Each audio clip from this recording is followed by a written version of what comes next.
1절에서 14절까지 1절에서 14절까지를 이제 우리가 오늘 본문으로 삼을 텐데 지금 읽지는 않고요. 제가 이렇게 말씀을 전하면서 같이 조금씩 읽도록 그렇게 하겠습니다. 오늘 말씀의 제목이 어떻게 예배할 것인가. 우리의 신앙생활 중에서 아마도 가장 많은 시간을 차지하는 것이 이 예배의 시간이 아닐까 하는 생각이 드는데, 이 예배를 어떻게 드려야 되는가라고 하는 예배에 관련되어진 본문의 말씀이거든요. 이것을 제가 세 가지로 이렇게 나누어서 말씀을 드릴 때 우리의 예배하는 모습, 자신의 모습을 한번 비추어 보고 새롭게 다짐할 수 있는 그런 시간이 되었으면 좋겠습니다. 세 가지 중에 그 첫 번째가 우리가 예배할 때 하나님의 임재를 인식하라 하는 것입니다. 하나님의 임재, 하나님의 거하심을 인식하라, 그런 예배가 되어야 한다라는 것인데요. 오늘 말씀에 1절과 2절을 같이 한번 보도록 하겠습니다. 에스겔 44장 1절과 2절 같이 읽어봅니다. 그가 나를 데리고 성소의 동쪽을 향한 바깥문에 돌아오시니 그 문이 닫혔더라. 여호와께서 내게 이르시되 이 문은 닫고 다시 열지 못할지니 아무도 그리로 들어오지 못할 것은 이스라엘 하나님 나 여호와가 그리로 들어왔음이라. 그러므로 닫아 둘지니라. 아멘. 이게 무슨 말씀이냐면, 하나님께서 에스겔을 데리고 환상을 보여주시는데 새 성전에 대한 환상을 보여주셔요. 이미 이때 예루살렘의 그 성전이 다 이제 무너졌죠. 이스라엘 백성들이 남유다가 바벨론의 포로로 다 잡혀간 거예요. 멸망을 당한 겁니다. 그러니까 성전이 더 이상 없어요. 그런 암울한 시대를 살고 있는 그 바벨론 포로로 살고 있는 이스라엘 백성들을 위해서 하나님께서 회복의 의미로 새 성전을 에스겔에게 환상 중에 보여주시는 겁니다. 그러면서 그 새 성전에서 예배하는, 어떻게 예배해야 되느냐 하는 새 예배에 대한 말씀들이 이제 44장부터 45장, 46장 이렇게 쭉 나오거든요. 그런데 이 재밌는 표현이 뭐냐면, 하나님께서 그 동쪽 문에서 이제 그 동쪽 문으로 들어오셔요. 항상 하나님의 성소는 그 문이 동쪽에 있습니다. 동쪽에서 들어오셨는데 보니까 문이 닫혔더라. 그냥 저절로 닫힌 게 아니라 하나님께서 문을 닫으시도록 명령을 하셨다라고 하는 것을 알 수가 있습니다. 자, 이 모습을 보면서 이제 우리가 새 성전, 하나님께서 모세를 통해서 성막을 짓게 하시고 솔로몬을 통해서 성전을 짓게 하셨을 때 왜 그렇게 하셨는가 하는 것을 생각해 봐야 되죠. 하나님은 당신의 백성들 가운데 거하기를 원하신 것입니다. 그런데 죄 가운데 있는 인간들이기 때문에 거룩하신 하나님이 거하실 수가 없어요. 그래서 그 거룩을 지켜내면서 죄를 사하시는 장소로서 성소, 성전을 그들로 하여금 만들게 하시고 그 안에 하나님께서 거하시기로 작정을 하신 것입니다. 그런데 이스라엘 백성들이 그 거룩을 지켜내지 못하고 그만 하나님의 성전을 불경스럽게 대하죠. 죄 가운데 빠지게 되니까 하나님께서 그 성전을 빠져나오십니다.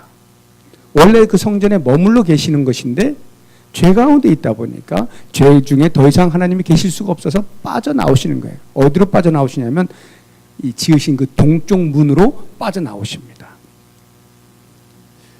그리고는 이방인들의 손에 넘겨주죠. 그래서 그 성전이 몰락을 하지 않습니까? 그런데 하나님께서 그 이스라엘 백성들 다시 회복시켜 주시겠다라고 하는 약속의 말씀에 첫째로 이 성전의 회복을 보여주는 것입니다. 그러면서 하나님이 그 새 성전의 동쪽 문을 빠져나가셨던 그 문으로 다시 들어오셔서 문을 닫아버리셨어요. 자, 닫으셨다라고 하는 말의 의미가 무엇일까요? 이전에는 하나님께서 나가셨는데 그리로 다시 들어오셔서 문을 닫아버리심으로 하나님 자신이 더 이상 그 성전에서 나가시지 않겠다라고 하는 의지 아닙니까? 결단을 내리시는 거거든요. 이 말의 의미는 아무리 너희가 이 성전 안에서 이제 죄를 짓는 한이 있더라도 내가 떠나지 않을 것이다, 이런 의미예요.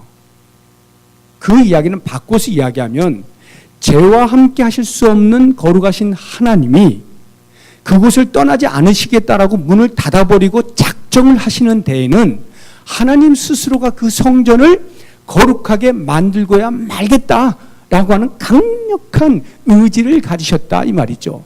그리고는 그 이스라엘 백성들 가운데 영원토록 거하시겠다. 당신의 백성들과 함께 하시기 원하시는 이 하나님의 열정을 우리가 엿볼 수 있는 대목입니다. 자, 이 새 성전이 신약에 와서 예수 그리스도로 통하여서 완성되지 않습니까? 그래서 예수 그리스도 안에 있는 우리 모두에게는 성령이 내주하시잖아요.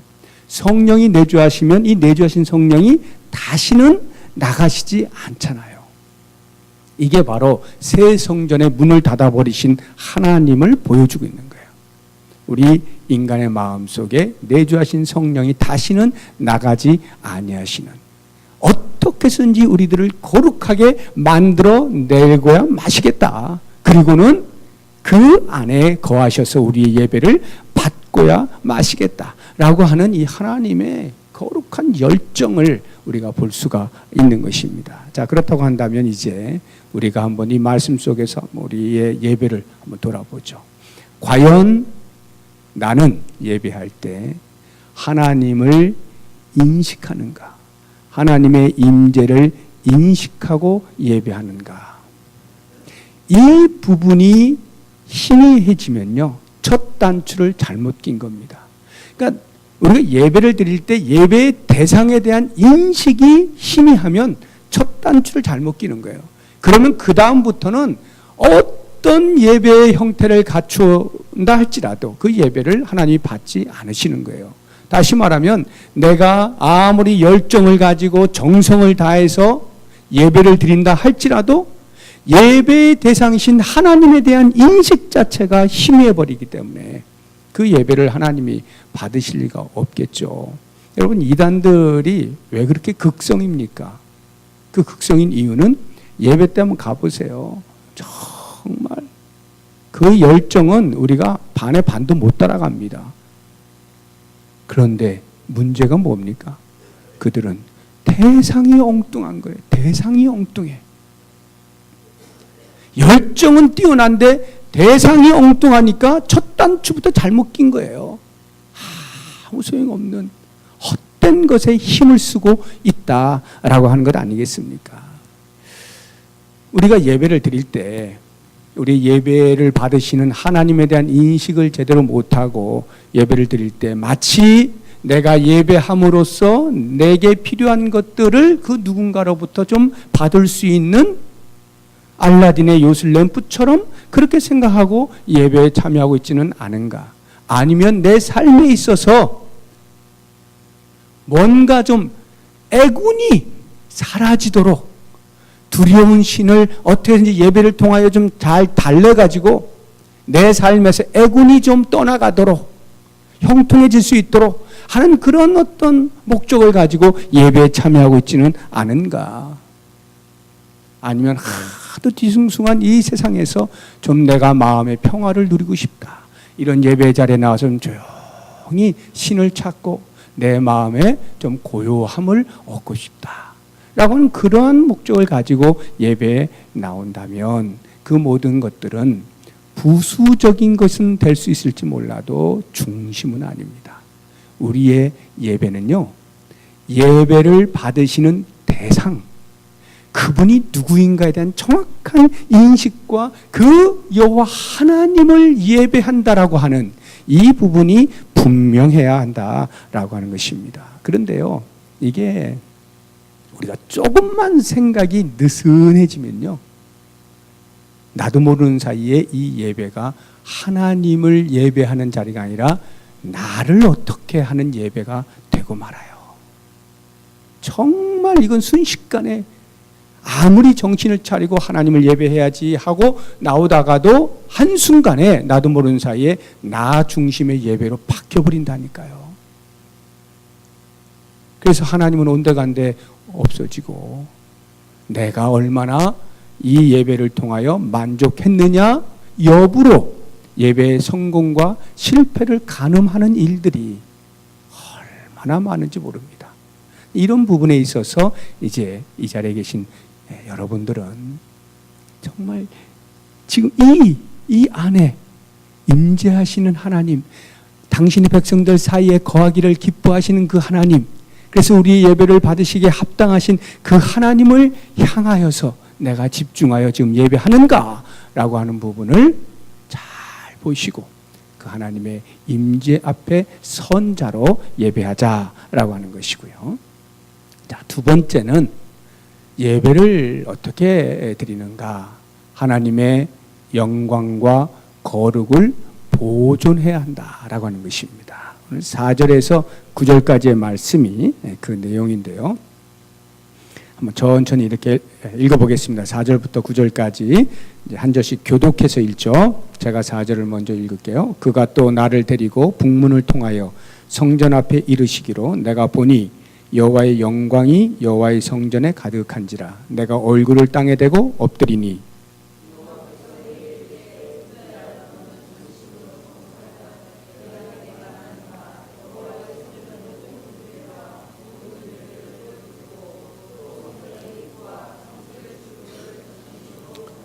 너는 반역하는 자 곧 이스라엘 족속에게 이르기를 주 여호와께서 이같이 말씀하시기를 이스라엘 족속아 너희의 모든 가증한 일이 족하니라.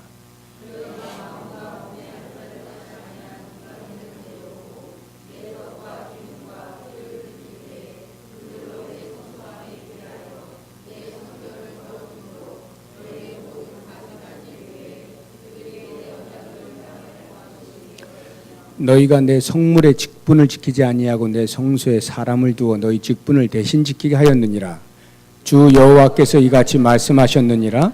이스라엘 족속 중에 있는 이방인 중에 마음과 몸에 할례를 받지 아니한 이방인은 내 성소에 들어오지 못하리라. 네, 이 4절에서 9절 말씀을 보게 되면요, 지금 4절에 보면 그 하나님의 성전에 여호와의 영광이 가득했다 이렇게 표현을 하고 있죠.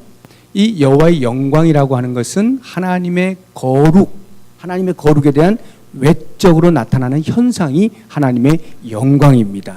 그래서 거룩하다 거룩하다 거룩하다 이사야가 이렇게 보지 않습니까? 온 땅에 충만한 여호와의 영광이요. 그러니까 거룩과 영광은 불과 분리의 관계예요.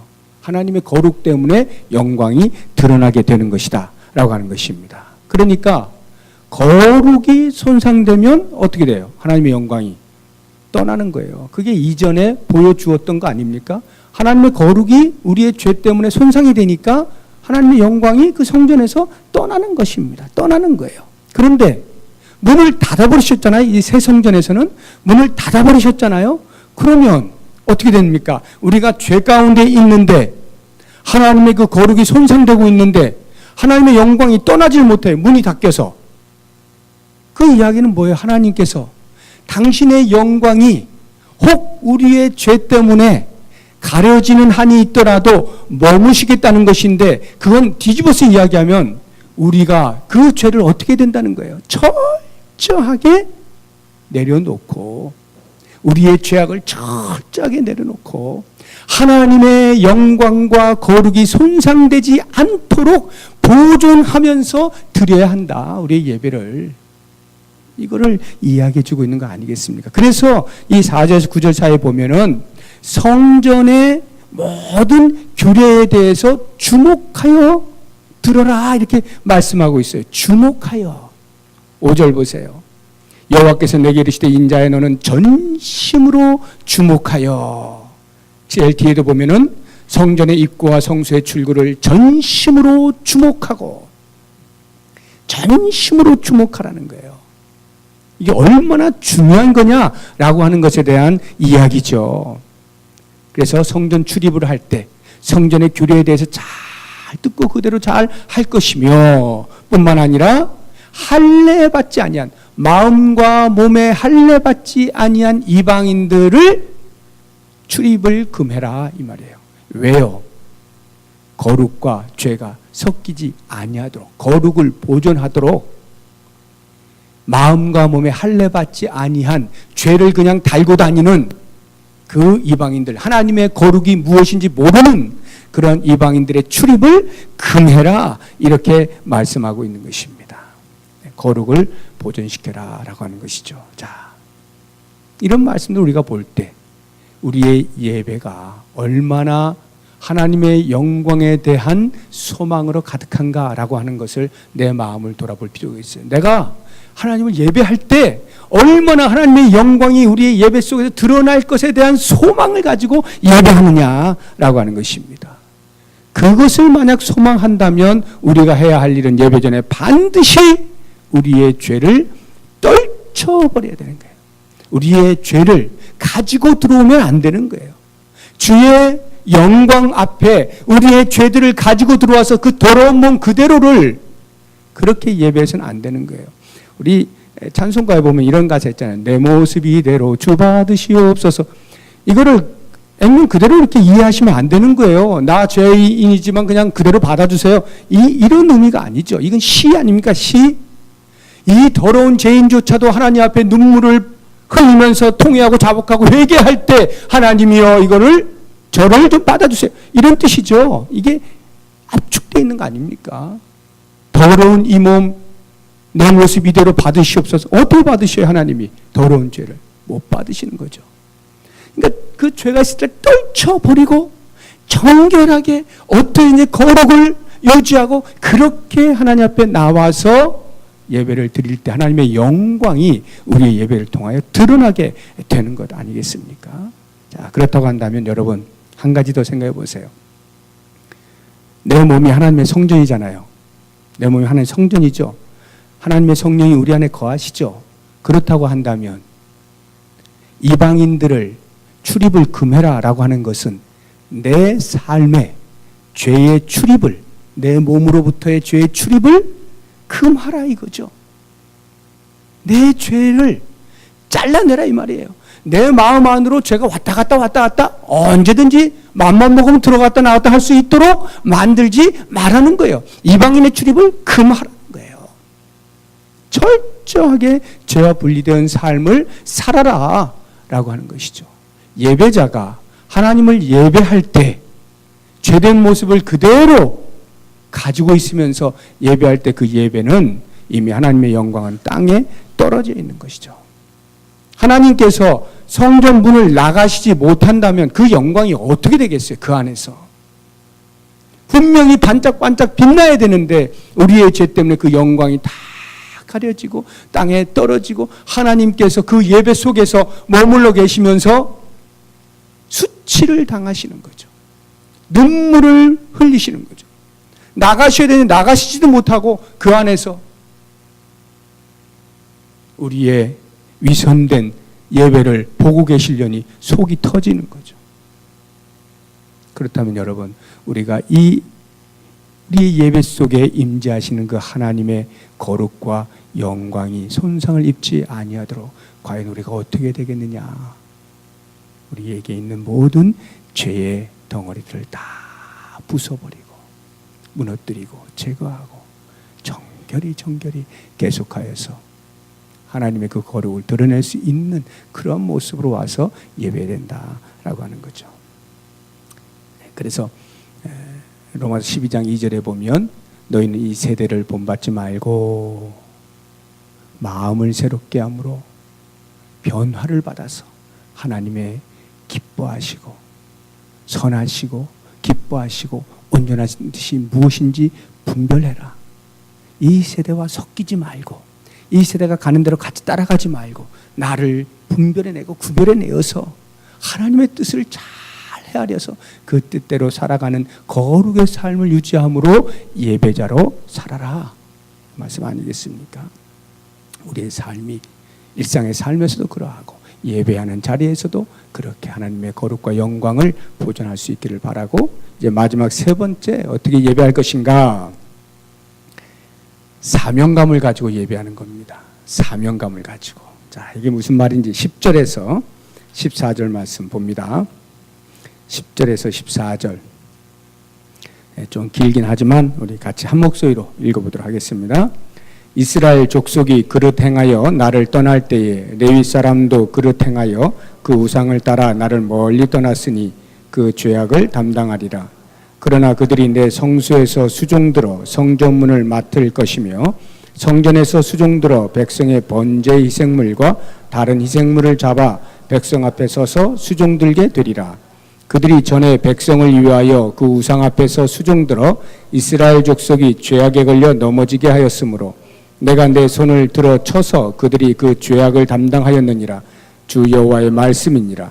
그들이 내게 가까이 나와 제사장의 직분을 행하지 못하며 또 내 성물 곧 지성물에 가까이 오지 못하리니 그들이 자기의 수치와 그 행한 바 가증한 일을 담당하리라. 그러나 내가 그들을 세워 성전을 지키게 하고 성전의 모든 수종드는 일과 그 가운데서 행하는 모든 일을 맡기리라. 아멘. 이 말씀이 뭐 한 번 읽어서는 잘 이해가 안 되실 거예요. 제가 요약해서 이게 무슨 뜻인지를 말씀을 드리자고 하면 한마디로 이야기해서 과거에 이스라엘이 멸망당한 이유 중에 제사장들이 제사를 드릴 때 그 제사를 드리는 제사장의 직분을 사명을 제대로 감당하지 않았기 때문에 그것에 대한 벌로서 제사장의 직분을 박탈한다는 거예요. 제사를 더 이상 못 드리게 박탈을 하는 거예요. 그리고 대신에 그렇다고 완전히 하나님의 성전에서 쫓아내는 것은 아니고 하나님의 자비로 성전에서의 허드렛 일, 잡무를 보게 해주시는 겁니다. 그러니까 제사장인데 제사를 드리도록 부름받은 사람들이 하나님을 제대로 경배하지 아니함으로 제사의 직무를 소홀히 함으로 하나님의 제사장의 그 직분을 박탈시키고 대신에 뭐 성전문을 지킨다든지 뭐 물건을 가지고 나른다든지 하는 등등의 성전 내에서 레위인들이 또 다른 레위인들이 하는 그러한 잡무들을 하게 해주셨다라고 하는 것입니다. 중요한 것은 제사장의 직무를 제대로 감당하지 못했을 때 그 직분을 박탈했다라고 하는 것입니다. 이건 이제 저 같은 이런 목사가 아주 정신 차리고 들어야 되는 이제 말씀이죠. 목사가 하나님께로부터 그러한 직무를 감당하도록 부름을 받았는데 그 직무를 제대로 감당하지 못하면 이 말씀에 의하면 하나님이 목사의 직분을 뺏어버리겠다, 박탈시켜버리겠다 이런 뜻이에요. 굉장히 무서운 말씀이에요. 직무를 소홀히 하면 그 직분을 빼앗아버린다는 것이거든요. 그런데 제사를 드린다는 게 뭐예요? 우리 신약에 와서 이 예배 아닙니까? 하나님을 예배하는 이 거룩한 직무, 이것은 여기 서 있는 목사에게만 해당되는 게 아니에요. 당연히 뭐 목사는 말할 것도 없겠지만 우리 성도님들도 하나님을 예배함에 있어서는 다 각각 직무를 가지고 있어요. 어떤 직무? 하나님을 예배하는 직무, 하나님을 예배하는 사명이 각각에게 다 있다 이 말이에요. 그런데 그 직무를 소홀히 하고 요기하면 하나님께서 그 직분을 빼앗아 버리겠다는 거예요. 너무나 무서운 거예요. 반대로 이야기하면 우리에게 뭘 촉구하는 겁니까? 예배는 기분으로 드리는 게 아니다 이 말이에요. 예배는 내가 기분 좋으면 나와서 드리고 기분이 별로 안 좋거나 그러면 그냥 안 드려봐야 뭐 내가 기분 나쁜데 하나님이 받으시겠어? 이렇게 드려지는 예배가 아니다 이 말이에요. 예배는 사명으로 드려지는 거예요. 사명으로. 여러분, 이 사명으로 드린다는 말은요, 이런 말하고는 전혀 다른 거예요. 할 수 없이 코 껴서 할 수 없이 나와가지고 드리는, 이게 뭐 사명으로 드리는 전혀 다른 말입니다. 의무감으로 의무 방어를 하기 위해서, 또는 사람들이 보니까 눈치 보여서 체면 때문에 이렇게 나와서 예배하는 것 전혀 다른 말이에요. 사명으로 예배한다는 말은 하나님이 어떠신 분인가를 알고 그 하나님을 향한 두려운 마음, 무서워서가 아니라 경외, 한 그 마음에 기반하여서 나오는 것이 사명이에요. 여러분, 우리는 예배를 드릴 때 이 예배가 사명이라는 것에 대한 인식을 할 필요가 있어요. 여러분은 어떻게 나오셨습니까? 사명감을 가지고 나오셨어요? 예배는 사명이에요. 그래서 여기에 몇 명이 모였느냐가 예배에 전혀 문제가 안 되는 거예요. 예배에 몇 명이 모였을까? 이거는 우리의 관심의 대상이 되어서는 안 돼요. 그쪽으로 가는 순간 사명은 깨지는 거예요. 하나님을 집중하여서 예배해야 되는 그 자리에서 자꾸 주변을 보는 거예요. 누가 나왔나? 누가 안 나왔나? 왜 이것밖에 안 나왔나? 이건 전부 주변을 보는 거예요. 그 예배는 망치는 거예요. 하나님과는 관계가 없는 거죠. 제가 이 자리에 앉아 계신 여러분들을 제가 존경을 해요. 왜냐? 그냥 하는 말이 아니고 늘 뵙는 얼굴이에요. 늘 뵙는 얼굴. 제가 믿기로는 여러분들은 적어도 제가 지금 이 말씀을 드렸기 때문에 아마 인식이 되실 텐데, 그렇게 어떤 사명감을 가지고 나와야지 이렇게 생각은 안 하셨다 할지라도 지금 나와서 예배 드리시는 이 모습들이, 변함없이 자리를 지키시는 이 모습이 제가 보기에는 사명을 가지고 나오신다 이렇게 보이거든요. 정말 귀한 겁니다. 예배가 사명인 줄 아는 사람은요, 절대 소홀히 여길 수가 없어요. 그리고 한 사람 예배자를 받으시는 그 하나님을 우리가 생각할 때, 내가 그 한 사람이어야 하는 이 사명, 이것을 가지고 나와 예배하는 자리가 과연 어떠하겠어요? 그 예배가 하나님이 받으시고 기뻐하시는, 하나님이 원하시는 그런 예배 아니겠습니까? 바로 이러한 예배를 드림에 있어서 내가 그 사람이기를 소망하면서 오늘 이 밤에 함께 기도하는 시간을 갖기를 원합니다. 기도하겠습니다.